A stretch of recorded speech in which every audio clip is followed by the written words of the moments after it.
again, everyone. It's live stream number 2, and I see no one's here yet, but that's okay. Someone will see this at some point. So we are back. Last week we had no questions concerning what I said, which is cool, but otherwise, welcome everyone who is from Parma Heights Baptist Church Youth Ministry, 181 Youth Ministry, or if you're from the young adult, or if you're just stumbling into this after the fact. Welcome. I'm glad you're here. So this week I wanted to talk about something a little bit different. It kind of came out of the blue, the topic. Someone came over to my house, and right now, I think we all know is Halloween. And I, for one, I kind of like the costumes and the trick-or-treating. I dig it. And I got a few decorations out front, and he noticed that, and he made a comment about, well, that must be the Satan side.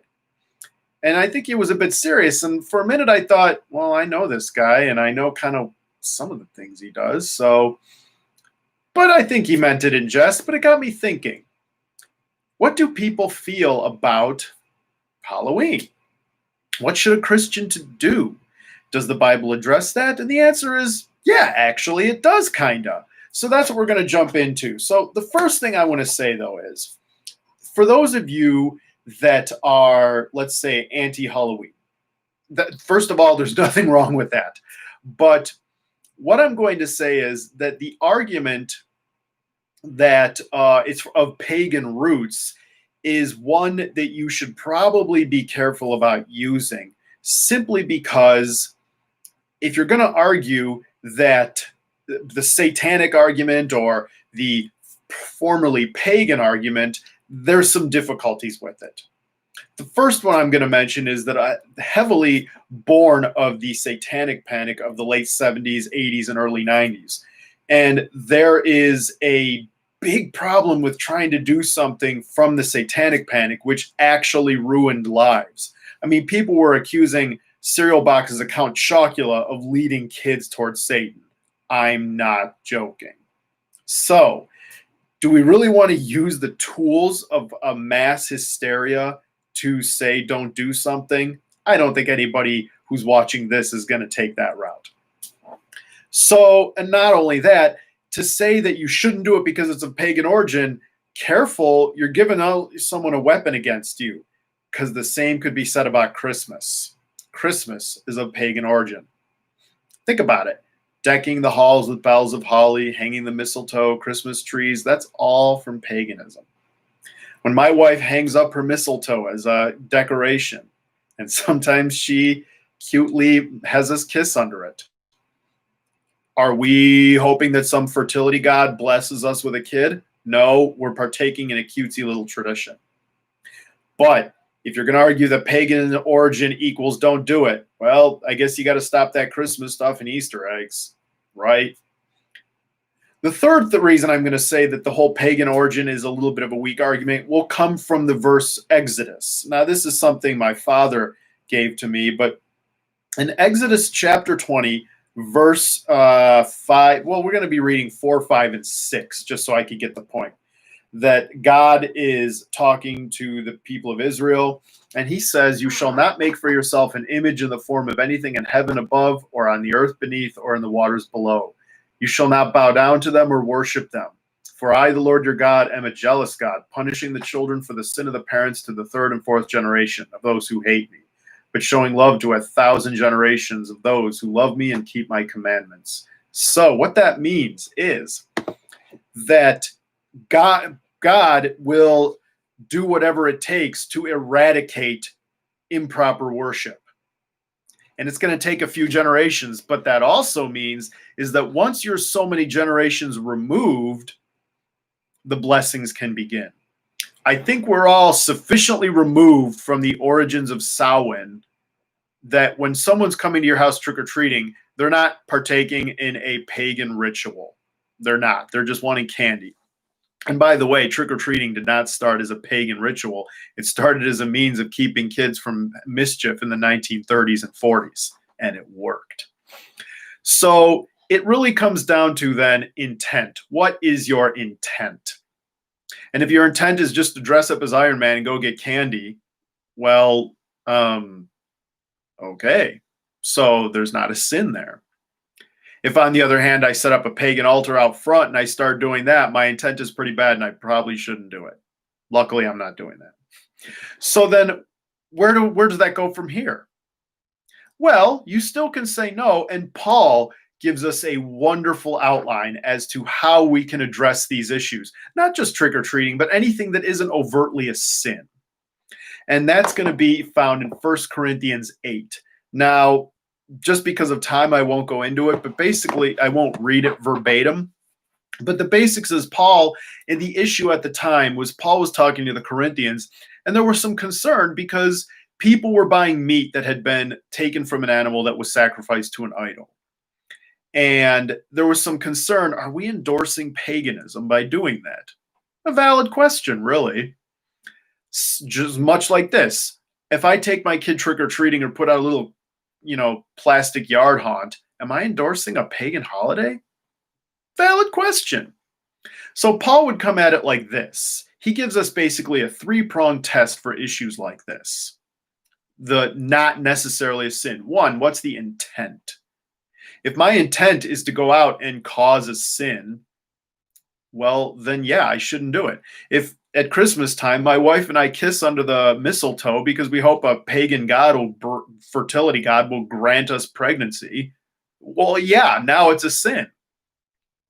But if the intent is so far removed, as we just read from Exodus, well, then, okay, we've checked that box off, not a sin. So that takes us to what's step 2?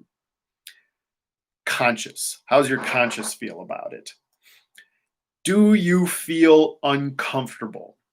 And this goes beyond just trick or treat. I'll give an example. My wife and I have a wonderful pair of friends. They're married, and prior to their Christian walk, they were very much abusers of substance, let's say, alcohol in particular. And now they've become Christian. They have long since walked away from that life. But that means when my wife and I have them over, we don't offer them wine. Yes, my wife and I drink wine. There is nothing overtly sinful about it because we can have a glass of wine and stop. We can have our one glass of wine and say, that's enough. But for someone like our friends, there's some concern that could lead them back to this dark path. And they don't want to do that. So that's a scruple for a very good reason, and one we want to support them in. Another great example, for those of you in 181 or young adult or just at Parma Heights Baptist Church, you might know Jake Jambor. Jake Jambor is a great guy. He plays guitar in the worship. I work with him at church, all around bang up guy. We were at a youth event, and I brought a game, Zombies 4. In fact, it's right behind me here. And the game is you put some pieces on a board, some paper tiles, and you got your little plastic guy and you're killing zombies in a forest, rolling dice. And the way to win the game is you go to this little tile labeled a cabin and you cast a magic spell to beat the zombies. And by cast spell, I mean roll a 5 or 6 on a die. Get your little plastic piece on this paper, roll a die, you win. That didn't sit well with Jake because it was magic.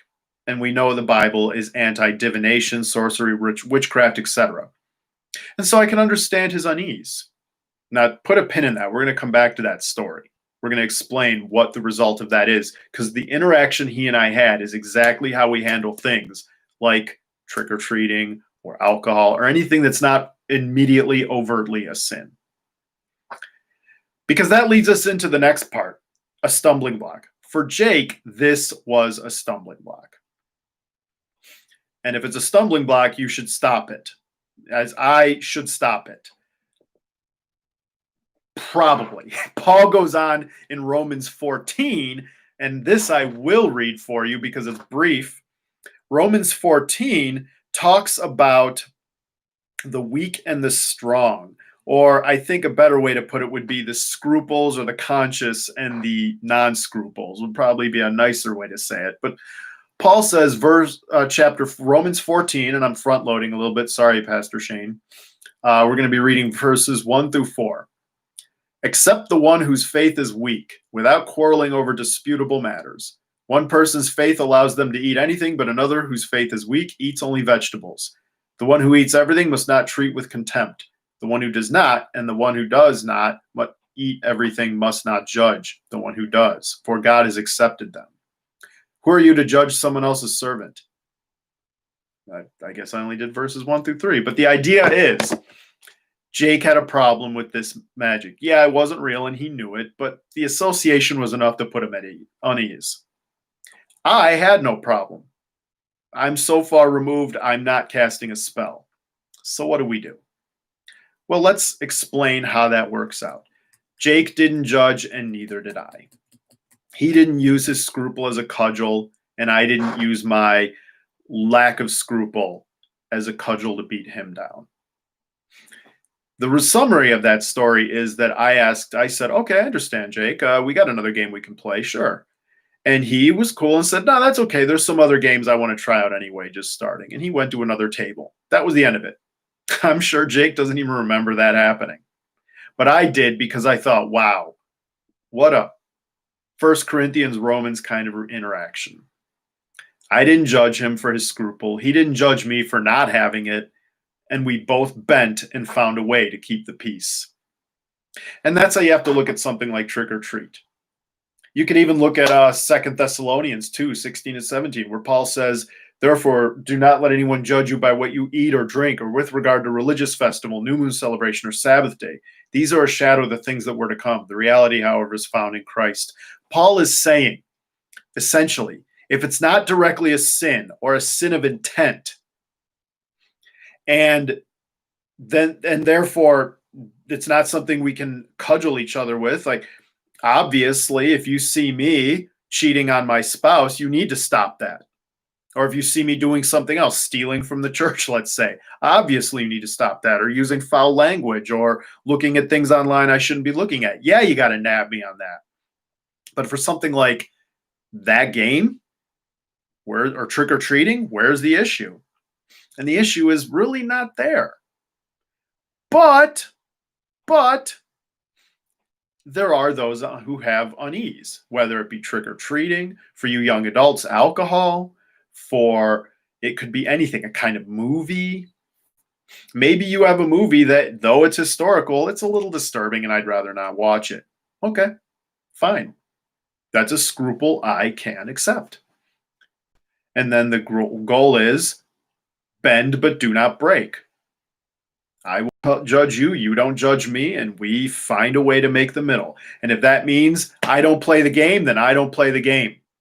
If that had been the only table and that would have resulted in Jake being left out, I would have just said, another game, guys, we're doing another game. And that's it. Because it's not worth the division that we would have caused in the church. Now, that having been said, let me explain to you, for those of you that still have some scruples about Halloween and think, oh man, you just attacked my pagan argument, there is another good one, a very good one. And it dovetails with something PD told me today with a verse, but also something Pastor Chad Allen of CVC once said. And they work together. First, let me read the verse PD had. It was 1 Timothy 1 Timothy 4:8. As PD would say, nope. But 1 Timothy 4, I was even wrong. Philippians 4:8. Whoa. Philippians 4:8. Finally, brothers and sisters, whatever is true, whatever is noble, whatever is right, whatever is pure, whatever is lovely, whatever is admirable, if anything is excellent or praiseworthy, think about such things. And the practical application of that came with what Chad Allen said was, of course I'm going to take my kid trick-or-treating. He's going to dress up as Iron Man. We're going to have some fun. But I'm not going to engage in anything like plastering these around the house and worshiping death, because we're Christians and we're celebrating new life in Christ. And when he said that, I just went, ooh, that's a good one. That's insurmountable logic for a Christian, especially when you put it in line with that verse. Ooh, I can't argue that one. I can argue the old pagan argument because I know where it's born of and I know it's kind of hypocritical. But that one, no, I can't. That's a good one. So for those of you that might have concerns, should I go trick-or-treating? Should I partake in anything Halloween? Well, do you feel uneasy about it? If you do, then don't do it. If you don't mind, then do it, because going out and getting candy in and of itself is not, in costume in and of itself, is not a sin. Going to a Halloween party where you dress up as, I don't know, Superman is not in and of itself as a sin. Now, if you go to a party and they're doing some things you ought not to be doing, then you should leave, but that's for another reason. But otherwise, if it's just a standard Halloween party where everyone's dressed up as pirates or Ghost or Superman or whatever, Black Widow, okay, what's the problem?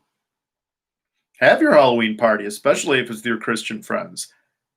Have your trick or treat. As long as it's not causing a stumbling block, as long as it's not leading you to sin, where's the problem? But also, don't judge those who are not doing it. And for those who don't want to do it for your issue, don't judge someone else. And that's true of every issue that's not necessarily a sin.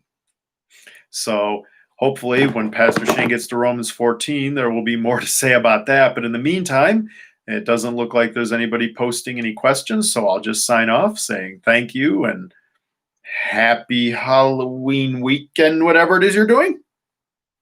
See ya.